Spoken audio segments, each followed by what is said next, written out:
What I'm going to do now is talk through some examples of the top scoring categories. So it's very clear that, of course, some have had a lot more activity, both from founders and investors than others, and we're going to start there. So the first is AI knowledge graphs. If you think about what is this about? If you think about how we access our data today, be it as an individual or as an organization, you realize quickly that it's quite broken. We have these tree structure folders that you have to wedge your information into. It's incredibly time consuming to add metadata to this data. When it comes to actually retrieving information and getting insights out of our data, we have to search using keywords and tags, when all you really want to do is just ask a question and get a natural language response.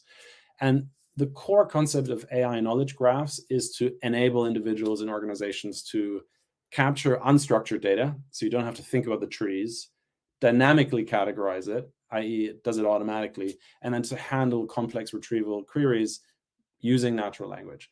And we think it's a hugely exciting category because it's such a huge problem, and until now it's not been possible to really solve it.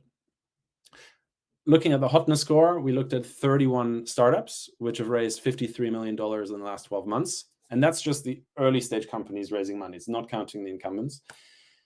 And actually, when thinking about the incumbents, we also came to the conclusion that it would be pretty difficult for them to meaningfully compete here, because AI knowledge graphs will fundamentally reimagine how we engage with our data. So new startups will have a big opportunity to reimagine the products in this category.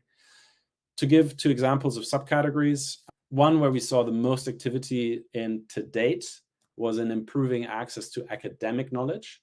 So an example here is our portfolio company Causaly, which indexes the world's corpus of medical knowledge and then enables researchers to understand the concepts in these papers, but also crucially the relationships between concepts in these papers.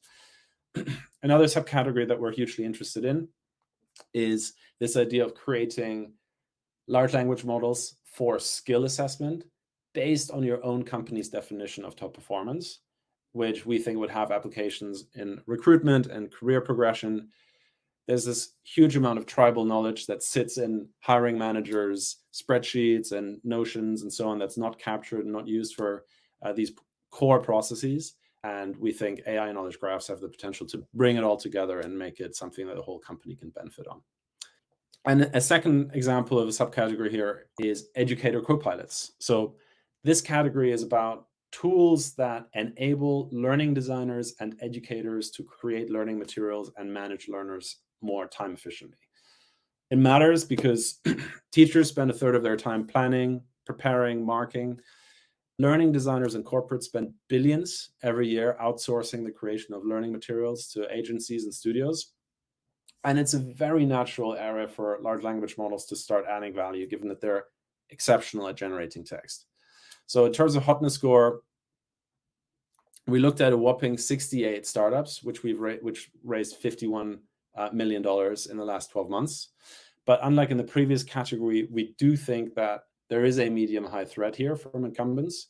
As an example, funded incumbent L&D learning management systems and authoring tools like 360 Learning have added text-based AI authoring features very quickly. But we do see meaningful competition coming in from startups. So for example, in the form of interactive, rich media course creation tools that these incumbents would find it more difficult to compete with. We have a company in the portfolio called Causaly, which does that. They're using proprietary text-to-video AI models to generate video courses. Another subcategory in this engine that's very active are co-pilots for educators that are focused on creating learning material, like Professor Jim, lesson plans like MagicSchool.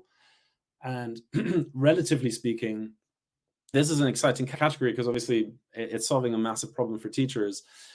But it is important to note that companies in this subcategory have received probably 10 times less funding on a per company basis than the L&D subcategory. And it's just an indication that there are a ton of small projects going after this educator materials co-pilot area, and not all of them are going to scale. And it's perhaps an indication of just how difficult it is to scale K-12 companies generally.